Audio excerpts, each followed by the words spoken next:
आज बेसिकली हम बात करेंगे सीएफपी सर्टिफिकेशन के बारे में, कौन कौन कर सकता है, एलिजिबिलिटी के बारे में बात करेंगे। इसके अलावा बात करेंगे कि इसको करने से आपके प्रोफेशनल करियर में क्या क्या फ़र्क आ सकता है। अगर आप एक ग्रेजुएट है, अगर रिसेंट ग्रेजुएट है, अगर आपके पास कोई वर्क एक्सपीरियंस भी नहीं है तो भी आप इसको कर सकते हैं, नहीं कर सकते, सारी चीज़ों पे दोस्तों आज हम बात करेंगे। ज़्यादा जानना चाहते हैं तो मेरे साथ ये वीडियो पूरा देखते रहिए, आधा मत देखिएगा, आधा देखना है तो अभी से वीडियो को छोड़ दीजिए, राइट। पूरा देखेंगे तभी समझ आएगा। तो चलिए वीडियो को शुरू करते हैं।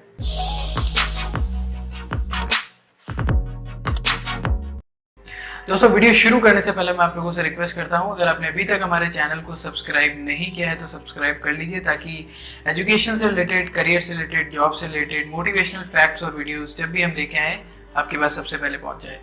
तो सबसे पहले बात करते हैं सीएफपी सर्टिफिकेशन के बारे में। मैं आपको एजेंडा बता देता हूँ। सबसे पहले हम डिस्कस करेंगे कि सीएफपी सर्टिफिकेशन होता क्या है। उसके बाद हम डिस्कस करेंगे कि कौन कौन इसको सर्टिफिकेशन को कर सकते हैं। फिर हम डिस्कस करेंगे दोस्तों कि एनरोलमेंट कैसे करना है, रजिस्ट्रेशन कैसे करना है। हम इसके बाद डिस्कस करेंगे कि इसकी क्रेडिबिलिटी क्या है, एग्जामिनेशन क्या है, फीस क्या है। सारी चीज़ें आज आपको पता लग जाने वाली है। दोस्तों सीएफपी का मतलब होता है certified financial planner. CFP certification अगर आप करते हैं तो आप एफबीएसबी डेनवर यूएसए है जो इसकी प्रिंसिपल बॉडी है, वो आपको सर्टिफिकेशन इशू करती है फाइनेंशियल प्लानिंग में।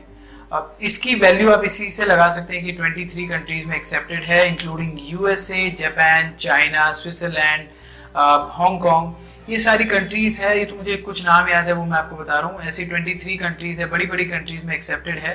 तो अगर आप ये सर्टिफिकेशन कर लेते हैं तो आप इन कंट्रीज में काम करने के भी आप एलिजिबल हो जाते हैं, क्योंकि आपके पास सर्टिफिकेशन है जो ग्लोबली एक्सेप्टेड है। और एक और चीज बता दूं, मैं आपको फीस बताऊंगा लास्ट में एग्जैक्ट क्या फीस है, बट ये चीज मैं आपको अभी बता देता हूँ वीडियो के शुरू में कि ये बहुत ही अफोर्डेबल सर्टिफिकेशन है। इसकी फीस बहुत कम है दोस्तों। तो दोस्तों ये तो सारा कुछ था सर्टिफिकेशन के बारे में। अब हम बात कर लेते हैं कि कौन कौन इसको कर सकते हैं। देखिए, अगर आप एक कॉलेज स्टूडेंट्स है तो आप इसको स्टार्ट कर सकते हैं। अगर आपने 12th पास आउट किया है, जी हाँ 12th पास आउट किया है, किसी भी स्ट्रीम में आपने 12th पास आउट किया हो, या साइंस से हो या कॉमर्स से हो या आर्ट से हो, आप इस सर्टिफिकेशन के फर्स्ट एग्जाम को देने के लिए एलिजिबल है। अगर आप वर्किंग प्रोफेशनल है तब आप ये सर्टिफिकेशन कर सकते हैं। अगर आप एक इन्वेस्टमेंट प्रोफेशनल है तब आप ये सर्टिफिकेशन को कर सकते हैं। कोई भी ग्रेजुएट कर सर्टिफिकेशन को कर सकता है। ऐसा कोई रिक्वायरमेंट नहीं है कि कॉमर्स के ग्रेजुएट ही कर सकते हैं या फिर साइंस ग्रेजुएट ही कर सकते हैं।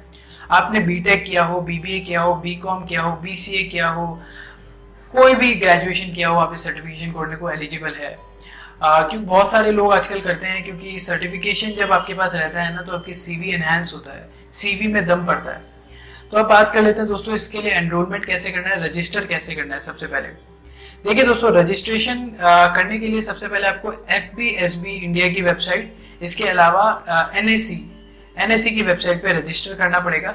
रजिस्ट्रेशन करने के बाद आपके पास दो ऑप्शन होंगे, रेगुलर पाथवे से अपने आप को रजिस्टर करें या फिर चैलेंज स्टेटस पाथवे से रजिस्टर करें। दोनों में फर्क क्या है? रेगुलर पाथवे के लिए आप तब एलिजिबल होंगे जब आपने 12th पास आउट हो या फिर आप अंडर ग्रेजुएट हो, तब आपको रेगुलर पाथवे से रजिस्टर करना पड़ेगा और आपको सारे एग्जाम्स आपको इसके में देने पड़ेंगे।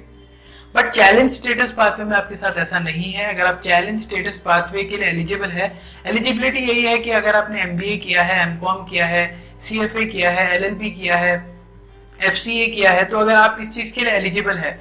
वो लोग ये मानते हैं कि जो शुरू के जो 4 एग्जाम्स होते हैं वो आई थिंक बेसिकली बेसिक्स होते हैं। वो उन लोगों को, जैसे वर्किंग प्रोफेशनल्स है जिन्होंने एमबीए किया, उन्होंने ये सारे सब्जेक्ट्स तो पढ़े हुए ही होंगे, तो उनको एग्जाम देने की जरूरत नहीं है, ऐसा एफबीएसबी मानती है।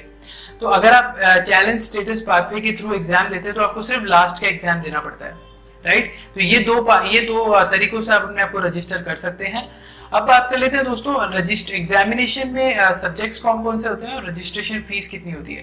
देखिए दोस्तों, मैं आपको बता दूं, इसमें 5 एग्जाम्स होते हैं आपके। इन्वेस्टमेंट फाइनेंशियल प्लानिंग से रिलेटेड ये एग्जाम्स होते हैं, आप पीछे पढ़ सकते हैं। इन्वेस्टमेंट प्लानिंग हो गया, रिटायरमेंट प्लानिंग हो गया, ये सारे एग्जाम्स होते हैं। 5 तरह के एग्जाम होते हैं इसमें। बेसिकली अगर आप रेगुलर स्टेटस पाथवे से करें तो आपको 5 एग्जाम देने पड़ेंगे। अगर आपने चैलेंज स्टेटस पाथवे से रजिस्टर किया है तो आपको फर्स्ट 4 एग्जाम देने की कोई जरूरत नहीं है, आप डायरेक्ट 5th एग्जाम को दे सकते हैं। तो दोस्तों एग्जाम डेली होते हैं, आपको स्लॉट सिलेक्ट करना है। जैसे मंडे टू सैटरडेज के एग्जाम रोज होते हैं एनएससी सेंटर्स में। स्लॉट सिलेक्ट करके आप एग्जाम देने जा सकते हैं। राइट। तो ये तो बात थी दोस्तों एग्जामिनेशन और फी के बारे में। अब बात कर लेते हैं दोस्तों क्रेडिबिलिटी क्या है इस एग्जाम की। अब कई जने पूछेंगे क्रेडिबिलिटी क्या है। जैसा कि मैंने बताया था 23 कंट्रीज में एक्सेप्टेड है। अब आपको और पूछने की ज़रूरत ही नहीं है कि क्रेडिबिलिटी क्या है। इसको करके दोस्तों, इस एग्ज़ाम को करके आप करिए, आप इंश्योरेंस में, आप इंश्योरेंस सेक्टर में जा सकते हैं। इसके अलावा पोर्टफोलियो मैनेजमेंट में जा सकते हैं, वेल्थ मैनेजमेंट में जा सकते हैं, बैंक्स में आपकी जॉब लग सकती है। तो दोस्तों बहुत एक अच्छा करियर ऑप्शन है। मैंने आपको टोटल फीस नहीं बताई थी, मैंने आपको सिर्फ एग्जाम फी बताई थी। देखिए टोटल फी आपकी करीब 35,000 के करीब आती है, चाहे आप रेगुलर पाथवे से करिए या करंट चैलेंज स्टेटस पाथवे से करिए, तो 35,000 के लगभग आपकी फीस आती है। अब आप ये देखिए 35,000 रुपये में आपको एक ऐसा सर्टिफिकेशन मिल रहा है जो ग्लोबली एक्सेप्टेड है। तो मैं आपको करूंगा कि ये सर्टिफिकेशन स्टार्ट कर दो, इसके लिए प्रिपेयर करना है। एज सच कोई बहुत बड़ी चीज़ नहीं है, कोई भी ग्रेजुएट कर सकता है। बीटेक वाले हैं तो भी आप कर सकते हैं, एज सच कोई नहीं। अगर आपने आगे एमबीए करना है बीटेक वालों को, बहुत सारे बीटेक ग्रेजुएट्स एमबीए करते हैं। अगर आपको बीटेक करके एमबीए करना है तो आप सर्टिफिकेशन की तैयारी स्टार्ट कर दीजिए, राइट। अब बात कर लेते हैं जॉब पर्सपेक्टिव के बारे में। जॉब पर्सपेक्टिव, जॉब कितनी लग सकती है अगर आप CFP सर्टिफिकेशन करते हैं। देखिए दोस्तों, जॉब्स के बारे में मैं ऐसा नहीं कहूँगा कि CFP सर्टिफिकेशन किया और डायरेक्ट लाखों कमाने लग गए, नहीं होगा ऐसा। CFP certification over the period of time इसकी वैल्यू बढ़ती है। लेट सपोज आप ग्रेजुएट है, आपके पास कोई भी एक्सपीरियंस नहीं है, उस केस में आपके लिए फायदेमंद तब रहेगा, आप ग्रेजुएशन किया आपने लेकिन आपकी कोर कंपनी में जॉब लग गई आपकी, राइट। जैसे फाइनेंशियल प्लानिंग सेक्टर में, इंश्योरेंस सेक्टर में, या फिर आपकी पोर्टफोलियो मैनेजमेंट टाइप की कंपनी में, आपकी फाइनेंशियल प्लानिंग कंपनीज में जॉब लग गई, तो आप कोर कंपनीज में आ गए। अब आप काम सीखेंगे, धीरे धीरे एक्सपीरियंस बढ़ेगा आपका, आपकी सैलरी इंक्रीज होगी। इनिशियली स्टार्टिंग में आपको बता दूं 2 से 5 लाख के बीच में आप कमा सकते हैं आराम से सर्टिफिकेशन को करके। और सर्टिफिकेशन की कोई कॉस्ट भी है जो इतनी ज़्यादा नहीं है, ये आप समझिए इस चीज़ को, राइट। तो दोस्तों ये सारा था CFP सर्टिफिकेशन के बारे में। आपकी क्या राय है इस बारे में कमेंट सेक्शन पे लिख के मेरे को बताइए। कोई क्वेश्चन है तो कमेंट सेक्शन पे लिख के बताइए मेरे को। वीडियो कैसा लगा ये भी आप बता सकते हैं। अगर पसंद आया तो लाइक करें, दोस्तों के साथ शेयर करें, और हमारे चैनल को FB में, इंस्टाग्राम में और ट्विटर में भी आप फॉलो कर सकते हैं।